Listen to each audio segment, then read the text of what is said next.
பிறந்தநாள் தினம், திருமண தினம், இந்த தினமெல்லாம் ஒரு சிறந்த தினம் அல்லங்க. ஆண்டவனுடைய படைப்பில் எல்லா நாளும் ஒரு இனிய நாளாகவே எடுத்துக்கலாங்க. இப்போது பொதுவாக ஒரு திருமணத்துக்கு போகிறோமுங்க, அந்த திருமணத்தில் தாலி கட்டுறாங்களோ இல்லையோ எல்லாரும் எங்கே போயிடுறாங்க? டைனிங் ஹால் போயிடுறாங்க. ஆனால் டைனிங் ஹால் போனால் உள்ளே விட்டதுமே கதவை சாத்திடுறாங்க. அந்த இடத்துல 50 பேர் நிற்கிறாங்க சார். ஆனால் கியூவில் சாப்பிடும்போது பாருங்க, அடுத்த பந்தியில் சாப்பிட்றவன் முதுகுக்கு பின்னாடி நின்று எட்டி எட்டி பார்க்குறானுங்க, எப்படா சீக்கிரம் சாப்பிட்டு முடிவாங்கன்னு.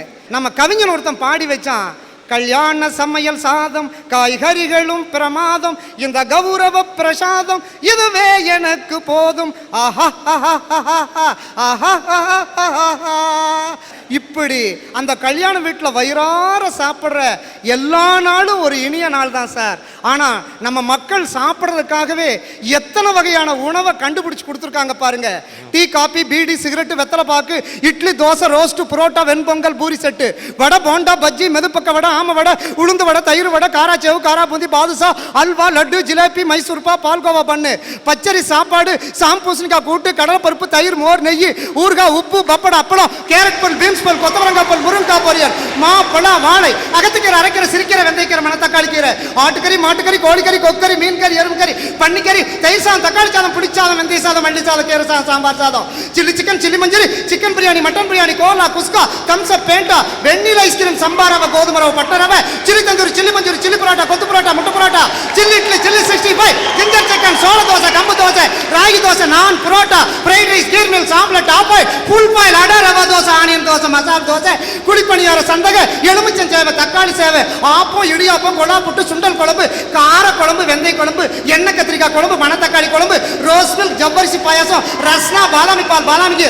பானிபூரி, பேல்பூரி, கட்லை, பொரி, கடலை, சுண்டல், காரப்பொரி, மசால் பொரி, பூண்டு பொரி, மிளகு பொரி, ரஸ்தாளி பழம், பூம்பழம், மிருப்பாச்சி பழம், பீடா, இதையெல்லாம் சாப்பிடக்கூடிய மக்கள் அந்த ஆனந்தமா நினைக்கிறானல்ல சார், அந்த நாள் தான் சார் இனிமையான நாள். அதாவது இவ்வளவையும் சாப்பிட்டு கடைசியில பீடா, அத போடாட்டா போடா அப்படின்னு சொல்லக்கூடிய அளவுக்கு இத்தனை சாப்பாடு ஐட்டத்தை வாழ்நாளையே இத்தனையும் நாம் பார்த்துருப்போனான்னு டவுட்டியா? தலைவரை இவ்வளோ சொன்னீங்களே, முக்கியமான நம்ம சரக்கு ஐட்டத்தை விட்டுட்டீங்களே ஐயா, விட்டுட்டீங்களே ஐயா. சான்றோர்கள் மத்தியில நல்லதை மட்டும் சொல்லணும்னு நினைச்சேன், ஆனா அவர் ரசிகரா இருப்பார் போல் இருக்கு. பீர், பிராண்டி, ரம்மு, ஜின்னு, விஸ்கி, கல்லு, பனங்கல்லு, தென்னங்கல்லு, ஈச்சங்கல்லு, சாராயம், பட்ட சாராயம், கள்ள சாராயம், முந்திரி சாராயம், ஆந்திர சரக்கு, கஞ்சா சார்.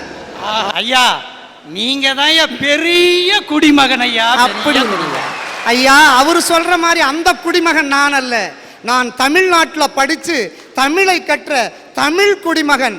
தொல்காப்பியத்தில் இருக்கின்ற நற்கருத்துக்களை எடுத்து தூற்றுவேன், சங்கத்தமிழால் சாடுவேன், பைந்தமிழால் பகிர்வேன், இயற்தமிழால் இயம்புவேன், நற்றமிழால் நவிழ்வேன், முத்தமிழால் மொழிவேன், செந்தமிழால் செப்புவேன், அடைமொழியால் எல்லோரையும் அன்போடு பார்க்கின்றேன், அன்னை மொழியால் அன்பை வெடிச்செலுத்துவேன், தாய் மொழியால் தருமத்தை நிலைநாட்டுவேன், தாய் தமிழ் தொடக்கப்பள்ளியால் தமிழை வளர்ப்பேன், வண்ணத்தமிழால் வரவேற்பேன், கன்னித்தமிழால் கடமையாற்றுவேன், அருந்தமிழால் ஆற்றலை பெருக்குவேன், ஞானத்தமிழால் நான் வல்லமை பெறுவேன், இசை தமிழால் இசை முழங்குவேன், தெய்வத்தமிழால் தெய்வத்தின் திருவடியை பற்றுவேன்.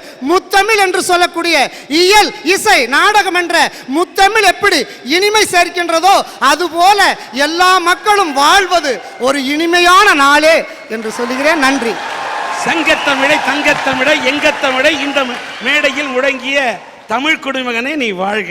ஐயா ஒரு கேள்வி, சமையல் எத்தனையும் சொன்னீங்களே, இதை சமைச்சு போடுற பெண்கள் நாங்க தாங்க ஐயா, அதனால அந்த பெண்கள் தினம் தான் ஐயா சிறந்த நாள். ஆண்டி, வீட்டுல நீங்க சமைச்சு போறீங்க, ஹோட்டல்ல சமைச்சு போறது ஆம்பளைங்க தான். ஒரு நிமிஷம், பல பேர் வீட்டிலேயே சாப்பிடுறது இல்ல, ஹோட்டல்ல தான் சாப்பிடுறாங்கன்னு சொல்லாம சொல்றியா? ஹோட்டல் சாப்பாடு போனாக்கா காசு கொடுத்தா கிடைக்கும், வீட்டு சாப்பாடு மனசை கொடுத்தாதான் கிடைக்கும். நாம என்னமோ பொதுவாக நினைக்கிறதோ ஆண் பெண் இருபாலார் தான் இருக்காங்கன்னு. இன்னைக்கு இருக்கிற மக்கள் எத்தனை வகையில் இருக்காங்க தெரியுங்களா? அறிவு, பேரறிவு, நுண்ணறிவு, மெய்யறிவு, அறிவில் சிறந்தவன், அறிவில் தேர்ச்சி பெற்றவன், அறிவில் வளர்ச்சியுடையவன், சித்தர்கள், ஞானிகள், யோகிகள், மடாதிபதிகள், முனிஞான வீரர்கள் மற்றும் ஆராய்ச்சியாளர்கள், நல்லவன், கெட்டவன், அயோக்கி பையன், பஞ்சம பாதகம், துரோக செயல் பண்றவன், மதுப்பித்தன், மாதுப்பித்தன், சூதுப்பித்தன், கொலை, களவு, கல், காமம், பொய் பேசுறவன், அம்மா அப்பாவை அனாதிலத்தில் விடுறவன், அம்மா அப்பாவை அம்போன்னு விட்டுட்டு போறவன், பொண்டாட்டி பேச்சு கேட்டு அவ பின்னாடியே போறவன், சாமியே கும்பிடாதவன், கொணசிரிப்பு சிரிக்கிறவன், அல்லப்பாரு பார்க்குறவன், மேலே பார்க்குறவன், கீழே பார்க்குறவன், தரித்திரம் பிடிச்சவன், நெகம் வெட்டாதவன், பீடை பிடிச்சவன், தெல்லவாரி, தெருப்பொறிக்கு, மொல்ல மாதிரி, முடிச்சவைக்கு, உருட்டு, பெரட்டு, திருட்டு, உத்தமி பெண், பத்தினி பெண், குலமகள், குடும்பஸ்திரீ, ஒழுக்கமுடைய பெண்கள், நல்ல பெண்கள், குடும்ப பாங்கான பெண்கள், சாதனை புரியிருக்கின்ற சான்றோர்களுடைய புதல்விகள், பாரதி கண்ட புதுமை பெண்கள் மற்றும் ஓடுகாலி, மலடி, மூதேவி, அடங்காப்பிடாரி, வாயாடி, வெறிஞ்சிருக்கு. இன்னொரு 60 பேர் இருக்காங்க. அதை சொன்னா காதெல்லாம் ரொம்ப வலிச்சிருங்க. அப்படி இருக்காங்க. ஆனால் ஐயா அவர்களே, இத்தனை வகையான மனிதர்கள் இருக்கிற இந்த சமுதாயத்தில் அந்த மக்களெல்லாம் ஒவ்வொரு நாளும் இனிமையான நாளுன்னு நினைக்கிறாங்க. ஆனால் என் மனைவிங்க இன்னைக்கு காலையில, நேற்றுக்கு காலையில நான் கூட அடுக்குமொழி பேசி பார்த்துருக்கிறேன். நீ அடுக்கிக்கிட்டே போற முடியும். இன்னைக்கு தான் அடுக்கிறேன். வாழ்த்துக்கள் ஐயா. நேற்று காலையில மனைவி என்னை கூப்பிட்டா, மாமா இங்க வாங்க, பைப்பில் தண்ணி வந்து 4 நாள் ஆச்சுன்னா. அதுக்கு நான் என்னமா செய்யணும்னு, மாமா அந்த பெரிய குழாய் உடஞ்சி போச்சாமா, அதனால அரசாங்க லாரியில தண்ணி கொண்டு வந்து விடுறாங்க, போய் பிடிச்சிட்டு வாங்கன்னா. நானும் மனைவி சொன்னான்னு ஒரு குடத்தை கொண்டு போய் எம்டி குடத்தோடு நின்றுட்டு இருந்தேன். நல்ல தண்ணி லாரி வந்து அப்படி திரும்பி நின்று பைப்பை ஓப்பன் பண்ணி விட்டாம் பாருங்க. ஒரே ஆம்பளை பொம்பளை கூட்டம் முட்டி மோதி பிடிக்கிறாங்க. நானும் என் மனைவி சொன்னாங்கங்கிற நம்பிக்கையில் உள்ள நுழைஞ்சு பிடிச்சனுங்க ஐயா. வெளியே வர்றேன், என் குடத்தையும் காணும், என் இடுப்பு வேட்டியும் காணும்.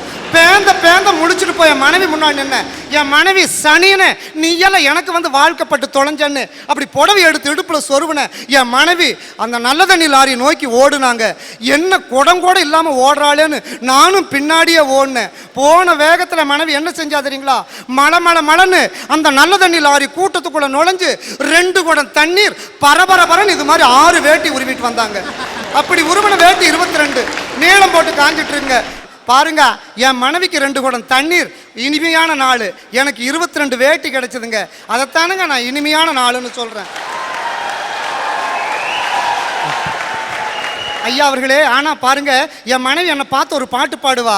ஆடியில சேதி சொல்லி அவனியில் தேதி வச்சு சேதி சொன்ன மன்ன வருதான். இப்படியே பாடிட்டு கடைசியில் ஒரு வரி சொல்லுவா, ராசாவே நீ வேணும் 7 ஜென்மந்தானா. முந்தா நாள் கோயிலுக்கு கூட்டிட்டு போனுங்க.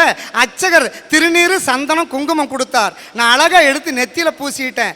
என் மனைவி திருநீரை மட்டும் பூசணுவா, குங்குமத்தை எடுத்து இந்த தங்கத்தாலான ஆம்பளை கட்டியிருக்கான் பார் தாலி, அதுல வச்சு அமுக்குறா. ஐயா நான் எதுக்குன்னு கேட்டேன். என் மனைவி சொன்னா, இற்றைக்கும் 7 பிறவிக்கும் இந்த இளிச்சவாயனே புருஷனா வரணுங்கிறக்கா. ராசாவே நீ வேணும் 7 ஜென்மந்தா. ஆனா இன்னைக்கு செய்யற ரூட்டி கொஞ்சம் நஞ்சம் இல்லைங்க. ஒரு மனிதன் எப்படி இருக்கணுங்கிறதுக்கு ஒரு செய்தி சொல்றேன் பாருங்க. ஜேபி சந்திரபாபுன்னு ஒரு நடிகருங்க. ஜேபி சந்திரபாபு என்ற நடிகருக்கு காலையில கல்யாணம். இரவு 9 மணிக்கு அந்த புது பெண் வெள்ளிச்சம்புல வெதுன்னு பசும்பால் கொண்டு போய் அப்படியே அத்தான் என்று கொடுக்க வேண்டியவ அண்ணான்னு கூப்பிட்டாங்க. ஜேபி சந்திரபாபு கேட்டா, என்னம்மா முதல் இரவுல கட்டின புருஷனை அண்ணான்னு கூப்பிடுறியான்னு கேட்டபோது அந்த பெண் சொன்னா, நான் 5 வருடமாக ஒரு வாலிபனை காதலிச்சேன், மனசார விரும்பினேன், எங்க அப்பா பிரிச்சு பெரிய நடிகர்னு உன் தலையில கட்டிட்டாருன்னு சொன்ன போது சந்திரபாபு அந்த கைப்படாத ரோஜாவை அந்த பெண் யார விரும்பினாலோ அந்த காதலனிடம் ஒப்படைச்சிட்டு வந்தார். அவங்க அப்பா சொன்னார், கேட்டாரு, மகனே சந்திரபாபு, டே நீ மிகப்பெரிய நடிகர்ரா, ஆனா எல்லாத்தையும் தானம் கொடுக்கலாம், ஆனா மனைவியே தானம் கொடுக்குறியாடா அப்படின்னு சொன்ன பொழுது தந்தை முன்னாடி என்ன பண்ணார் தெரியுங்களா, அன்னையின் கையில் ஆடுவதின்பம், கண்ணியின் மடியில் சாய்வதில் இன்பம், தன்னை உணர்ந்தால் உண்மையில் இன்பம், தன்னலம் மறந்தால் பெரும் பேரின்பம், பெரும் பேரின்பம். அவர் தான் சொல்லுவார், ஒவ்வொரு நாளும் இது மாதிரி மனிதன் நடந்து கொண்டா தினமும் இனிமையான நாள்னு சொன்னார். ஆனால் ஐயா அவர்களே, ஒரு புதுமையான செய்தி சொல்றேன். என்னுடைய திருமணம் எப்படி நடந்தது தெரியுங்களா, உலகத்திலேயே ஒரு சிறந்த திருமணங்க. ஒரு திருமணத்துக்கு மொய் வைக்க போனேன். ஆனால் ஒரு உண்மையான ஒரு ஒரு ஒரு புது ட்ரெஸ் கூட இல்லை, அழுக்கு வேட்டி அழுக்கு சட்டை தான். அதோடு போன போது அந்த மாப்பிள்ளை அந்த இரவோடு இரவு அவன் ஏதோ ஒரு சூழ்நிலையில் ஓடிட்டான். ஆனால் காலையில் அந்த பெண் மணப்பெண் கண் கலங்கி நின்னா. அவங்க அப்பா கிட்ட போய் நான் கேட்டேன், நான் திருமணம் செஞ்சுக்கிறேன்னு. அப்படி புதுமையான திருமணம் செஞ்சவன் தான் இந்த வானொலி தங்கவேல். அந்த இரவுங்க முதல் இரவு என் மனைவி அப்படியே அந்த முதல் இரவுல அழுதுகிட்டு இருந்தா. நான் என்ன பான்னு தெரியுங்களா? ஆகாய வீதியில் அழகான வெண்ணிலா அலங்கார தாரகையோடு அசைந்தூஞ்சல்லாடுதே, ஆனந்தம் தேடுதே. ஓ என்ற அந்த இரவு முதல் ஐயா அவர்களே, இன்று இருக்கக்கூடிய இந்த இரவு வரையிலும் ஒவ்வொரு நாளும் என் மனைவியோட இனிமையான நாளா தான் நான் கொண்டாடிட்டு வர்றேன். வாழ்க. ஆனா ஐயா, ஒரு புதுமையான செய்தியை இந்த சேலம் வாழ் மக்களுக்கு சொல்லி நான் விடைபெறேன். பாருங்க, உலகத்திலேயே உயர்ந்த நதியான நயாகரா நதி அமெரிக்காவில் இருக்கு. ஆனா அந்த என்ட்ரன்ஸ் நுழைவாசல்ல உலகமெங்கும் இருக்கக்கூடிய 3339 மொழியில் எழுதல, தமிழ் மொழியில தான் அந்த நயாகரா நதியினுடைய என்ட்ரன்ஸ் நுழைவாசல்ல அழகா ஒரு கல்வெட்டுல வருக வணக்கம்னு எழுதியிருக்கான். ஏன் தெரியுங்களா? இங்கிருந்து தமிழ்நாட்டு அறிஞர் ஒருத்தர் அங்க போனார், வெள்ளக்காரர் ஒருத்தர் அங்க நின்னார். ஐயா இங்க வாங்க, உலகத்திலேயே உயர்ந்த நதியான நயாகரா நதிக்கு முன்னாடி உங்கள் எழுத்தில் 26 ஆங்கில எழுத்துல வெல்கம் எழுதியிருக்கலாம், ஏன் எங்க தமிழ் மொழியில வருக வணக்கம் எழுதியிருக்கீங்கன்னு சொன்ன போது அந்த வெள்ளக்காரர் சொன்னார், ஐயா தமிழறிஞரே, உலகத்திலேயே உயர்ந்த நதியான நயாகரா நதி எங்கள் நாட்டிலே உள்ளது. உலகத்திலேயே உயர்ந்த மொழியான தமிழ் மொழி உங்கள் நாட்டிலே உள்ளது. உயர்ந்த நதியும் உயர்ந்த மொழியும் ஒன்றாக இணையட்டும் என்பதற்காக வருக வணக்கம் எழுதியிருக்காங்க.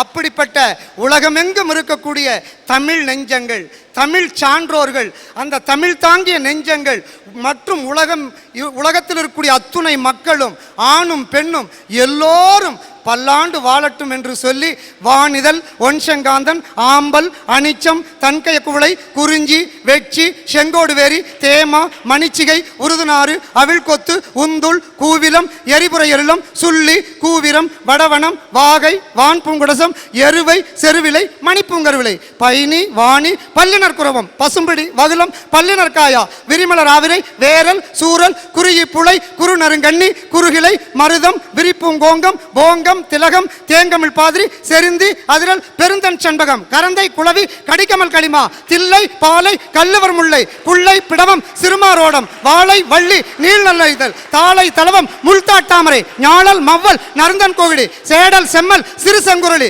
கோடல், கைதை, கொங்குமுதர் நறுவாலை, காஞ்சி, மணிக்குலைக்கல் நெய்தர், பாங்கர், மராம், பல்பூம், பிண்டி, வஞ்சி, பித்திகம், சிந்துவாரம், தும்பை, துளாகை, சுடற்பூந்தோன்றி, நந்தி, நரவம், நரும்புன்னகம், பாரம், பீரம், பைங்குறுங்கத்தி, ஆரம், கால்வை, கடியிரும்புன்னை, நரந்தம், நாகம், நல்லூர் நாரி, மாயிருங்குருந்தும், வேங்கையும், இந்த 99 மலர்களோடு என் உள்ளத்திலே இருந்து எழக்கூடிய அன்பு என்ற அந்த பூவையும் சேர்த்து 100 பூக்களோடு இந்த அரட்டையரங்க ரசிகர்களும் உலகெங்கும் இருக்கக்கூடிய தமிழ் மக்கள் பல்லாண்டு வாழட்டும் என்று சொல்லி எனது பணிவான கனிவான வணக்க மலர்களை காணிக்கை மலர்களாக்கி சமர்ப்பித்து நீங்கள் பல்லாண்டு வாழ வேண்டும் என்று சொல்லி இந்த அறிவின் பெட்டகம், அறிவின் களஞ்சியம், அறிவுக்கோர் துருவ நட்சத்திரம், அறிவுக்கோர் உலக கஜானாவின் அணைக்கட்டு பல்லாண்டு வாழட்டும் என்று சொல்லி என்னை எதிர்த்து பேசினாலும் இந்த பெண்ணுக்கு சில நாட்களில் திருமணம் ஆகட்டும்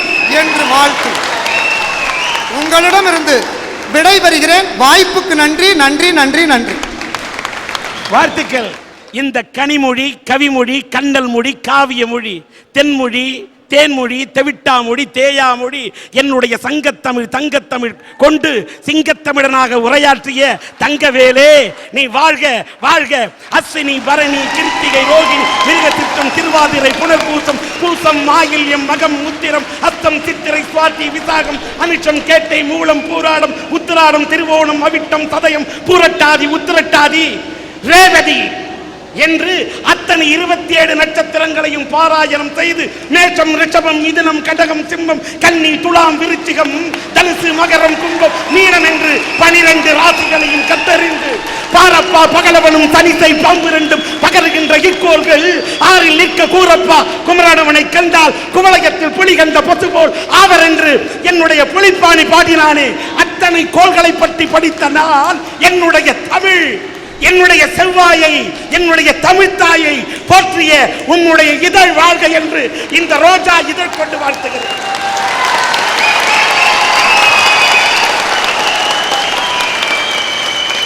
எந்த நாள் இனிய நாள், வாழ்வில் நல்ல நாள் என்ற தலைப்பிலே எடுத்துக்கொண்டால் குழந்தைகள் தினம் என்றும், மகளிர் தினம் என்றும், திருமண தினம் என்றும், ஏன் ஆசிரியர்கள் தினம் என்றும், தியாகிகள் தினம் என்றும், உழவர்கள் தினம் என்றும், இல்லை சுற்றுப்புற சூழல் தினம் என்றும், இல்லை முட்டாள்கள் தினம் என்றும், எல்லா நாள்களுமே நல்ல நாள் தான், வாழ்வில் இனிய நாள் தான் என்றும் இத்தனை தலைப்பிலே எல்லோரும் அழைக்கக்கூடிய அளவிற்கு அவர்கள் உரையாற்றினார்கள்.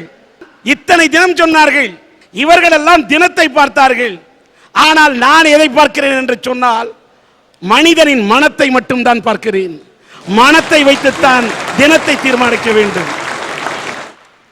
இங்கே ராஜேந்திரன் ஏப்ரல் 1ஆம் தேதி முட்டாள்கள் தினம் அல்லவா, அந்த முட்டாள்கள் தினத்தை பற்றி இங்கே வாதிக்க வந்தார். நான் என்ன சொல்றேன்னா, ஒரு முட்டாளா பிறக்கிறானா இருக்கிறானா என்பதுதான் என்னோட கேள்வி. சுய புத்தி இருக்கணும், இல்ல அடுத்தவன் சொல்லி கொடுத்தா சொல் புத்தி இருக்கணும். சுயமாவும் புத்தி இருக்காது, சொன்னாலும் புத்தியில ஏத்திக்க மாட்டேன், நான் முட்டாளாதான் வாழுவேன்னு அவன் முரண்டு பிடிச்சா அவனால அவனுக்கும் உதவிகரமா இருக்க மாட்டான், தன்னோட குடும்பத்துக்கும் உதவிகரமா இருக்க மாட்டான், வீட்டுக்கும் பயன்பட மாட்டான், நாட்டுக்கும் பயன்பட மாட்டான். அப்படி உள்ள ஒரு முட்டாளுக்கெல்லாம் ஒரு முட்டாள் தினம் தேவையா? அதனால அந்த முட்டாள் தினத்தெல்லாம் தூக்கி ஓரங்கட்டிடலாம்.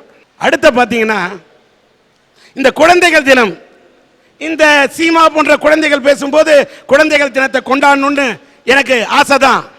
ஆனா சேலத்தில் பார்க்கிறேன், சென்னையில் பார்க்கிறேன், ஏன் கோவையிலே பார்க்கிறேன், கையில கை குழந்தையை கொளுத்துகின்ற வெயிலிலே வைத்துக் கொண்டு பெண்கள் பிச்சை எடுக்கிறார்கள்.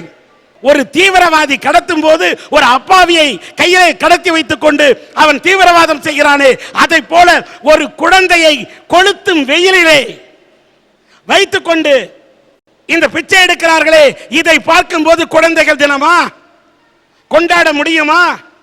ஏன் குழந்தை தொழிலாளர்களை ஒழித்து விட்டோமா? சிவகாசியிலே தீப்பெட்டி தொழிற்சாலைகளிலே குழந்தைகள் வேலை செய்து கொண்டிருக்கின்றார்களே, அந்த குழந்தை தொழிலாளிகள் இன்றைக்கும் இருந்து கொண்டிருக்கிறார்களே, கொத்தடிமைகளாக அவர்களை வதைத்துக் கொண்டிருக்கிறார்களே, அந்த குழந்தைகளை வாட்டி வதைக்கும் போது குழந்தைகள் தினமா எப்படி கொண்டாட முடியும்? சரி, திருமண தினம் என்று சொல்லுகிறார்கள். அந்த அம்மா பேசுறாங்க, காதல்னு வந்துட்டா காதலுக்கு மட்டும்தான் கண் இல்ல. காதல் மதத்தை பார்க்காது, மனத்தை தான் பார்க்கும், இனத்தை பார்க்காது, இதயத்தை தான் பார்க்கும். விட்டு கொடுத்தால் வாழ்க்கை எல்லாம் கரெக்ட், அது வாழக்கூடிய பெண்ணுக்கு. ஆனால் வரதட்சணை என்ற அரக்கன் இருக்கின்ற காரணத்தால் வரதட்சணையே கொடுக்க முடியாமல் 40 வயதுகள் ஆனாலும் 50 வயது ஆனாலும் திருமணத்தையே எண்ணி பார்க்க முடியாமல் முதிர்கன்னிகள் வாழும் இந்த நாட்டிலே என்ன திருமண தினம்? இன்னொரு பக்கம் அவங்க கல்யாணம் ஆனவங்க கல்யாணம் ஆன கையோட விட்டு கொடுக்கும் மனப்பான்மை இல்லாத காரணத்தால் மன வாழ்க்கையை முறித்துக் கொண்டு நீதிமன்ற வாசலிலே எத்தனை பேர் நின்று கொண்டிருக்கிறார்கள். அவர்கள் தங்கள் வாழ்க்கையை தொலைக்கிறார்கள். தாங்கள் பெற்றெடுத்த பிள்ளைகள் திருமண வாழ்க்கையை தொலைத்தவுடன் இதயம் உடைந்து எத்தனை பெற்றோர்கள் கண்ணீர் வடித்துக் கொண்டிருக்கிறார்கள். அப்படி பார்க்கும்போது சிலர் நல்ல விதத்திலே வாழக்கூடியவர்கள் திருமண தினம் கொண்டாடினால் கூட அந்த தினத்தை பார்த்து நம்மால் திருமண தினத்தை கொண்டாட முடியவில்லையே என்று திண்டாடும் இதயங்கள் இருக்கும் போது திருமண தினத்தை என்னால் எப்படி மற்றவர்கள் கொண்டாட முடியும்? இந்த அம்மா சொன்னாங்க மகளிர் தினம் மகளிர் தினம்னு. வர ஆட்சியாளர்கள் எல்லாம் மகளிருக்காக சொல்லுகிறார்கள். இந்த இந்திய திருநாட்டில் இந்தியாவை இந்திரா காந்தி அம்மார் ஆண்டதற்கு பின்னால், உத்தரப்பிரதேசத்தில் மாயாவதி இன்றைக்கு ஒரு புதிய சரித்திரத்தை படைத்ததற்கு பின்னால், ஏனைய பாராளுமன்றத்தில் 33% இந்த பெண்களுக்கு இடஒதுக்கீடு கொடுப்பதற்கு இன்னும் சட்டம் ஏற்ற முடியல. ஏன் ஏற்ற முடியல? மகளிர் தினம் ஏற்றுக்கொள்ள முடியுமா? முடியல. சரி, ஆசிரியர் தினம். ஆசிரியர்லாம் நல்ல மாணவர்களை உருவாக்கக்கூடிய ராதாகிருஷ்ணன் உருவாக்கினார் அப்படி அந்த பொண்ணு பேசுறது. ராதாகிருஷ்ணனை போன்ற நல்ல ஆசிரியர் இருந்தா பரவாயில்ல. இங்கே பத்மநாபன் கேட்டாரு, டியூஷன் வைக்கிறவனுக்கு ஒரு சட்டம், டியூஷன் வைக்காதவனுக்கு ஒரு சட்டம் என்று நல்லாசிரியரை மதிக்கிறோம். ஆனா மாணவர்களை அங்க கூட சேவைக்காக வாழக்கூடிய நல்லாசிரியரும் இருக்கிறார்கள், தேவைக்காக வாழக்கூடிய சில கெட்ட ஆசிரியர்களும் இருக்கிறார்கள். அங்க பார்க்கும்போது இந்த ஆசிரியர் தினத்தையும் எப்படி இந்த மாதிரி எல்லாம் இருக்கிறவங்களை பார்த்துட்டு எப்படிங்க கொண்டாட முடியும்? எல்லாத்துக்கும் மேல தியாகிகள் தினம்னு சொன்னாரு. என்னுடைய இந்தியன் ஏழையாக இருக்கக்கூடியவன் ஆடை போடவில்லை, கந்தை அணிகிறார் என்று. இடுப்பிலே கந்தை கட்டி இந்தியாவின் தந்தை என்று வாழ்ந்த மகாத்மா காந்தியை வெள்ளைக்காரன் சுட்டு வைத்தவில்லை. சுதந்திரம் பெற்றதற்கு பின்னால் இந்தியாவின் சுதந்திர மண்ணிலே இந்தியரே சுட்டு வைத்தினார்களே. நியாயமா? வெள்ளைக்காரனிடமிருந்து கிடைத்தது சுதந்திரம். இன்னும் சில கொள்ளைக்காரர்கள் சுரண்டி கொண்டிருக்கிறார்களே, இந்த இந்தியா சிதைந்து கொண்டிருக்கிறது. அது நெருடுகிறது, அது உள்ளத்தை நெருடுகிறது. தியாகிகள் தினம் எப்படி கொண்டாடுறது தெரியல. சுற்றுப்புற சூழல் தினம் நம்ம சொன்ன மாதிரி 2050 மரமே இருக்காது. தொலைநோக்கு சிந்தனையே இல்லாம மரத்தை வெட்டுறான், குழி தோண்டி புதைக்கிறான். திருச்சியிலிருந்து சாம்பியன் ஸ்கூல்ல இருந்து சூசைராஜ் வந்தாரு, 10,000 மரக்கன்றை நட்டார். மரங்களை வளர்க்கக்கூடிய சூசைராஜை போன்ற கருணை உள்ளங்கள் இருந்தால் தான் மரங்கள் வளரும். சுற்றுப்புற சூழல் இருந்தால் தான் விவசாயம் தடைக்கும். அதனால சுற்றுப்புற சூழல் தினத்தை ஒரு பக்கம் மனதில் எடுத்துக்கொண்டாலும் சுற்றுப்புற சூழல் எங்க வாழும்? மாசு கட்டுப்பாடு இருக்கிறதா? இல்லை. அங்க அந்த தினத்தை சும்மா பேரு கொண்டாடலாம். ஆனால் உழவர் தினம் என்று சொன்னாரே, அந்த உழவன் தான் இந்த உலகத்துக்கு அச்சாணி. நீங்க சொல்றீங்க தியாகி, இந்த நாட்டுக்கு தியாகின்னு சொல்றாங்களே, கதர் சட்டைக்காரன் கூட சோறு இல்லாவிட்டால் கதறி விடுவான். இந்த உணவுக்காகத்தான் மனிதன் ஓடுகிறான். மனிதன் உயிருக்காக வாழ்கிறானா இல்லை வயிறுக்காக வாழ்கிறானா? உயிருக்காக வயிறா இல்லை வயிறுக்காக உயிரா? சிந்திக்கணும். இந்த வயிற்றுக்காக தான் மனிதன் போராடுறான். இவங்க எல்லாருக்கும் ஆதாரம் உணவு. அந்த உணவுக்கு ஆதாரம் யாரு? உழவன். உழவன் தான் இந்த உலகத்தின் அச்சாணி. அவன் சேத்துல கால வச்சாதான் இவன் சோத்துல கைய வைக்க முடியும். கிராமம் இல்லாம நகரம் வாழுமா? விவசாயி இல்லாம என்ன பண்ண முடியும்? அதனால் அந்த உழவர் தினத்தை மனதில் கொண்டு நாட்டையும் நகரத்தையும் வீட்டையும் வளமாய் வாழ வைப்போம். அதுவே உழவர் தினமே நம் உள்ளத்திலே போற்றப்படும் உன்னதனமான தினம் என்று என்னுடைய தீர்ப்பை சன் டிவியின் அரட்டை அரங்கத்தின் மூலம் வழங்கி விடைபெறுகிறேன். நன்றி, வணக்கம்.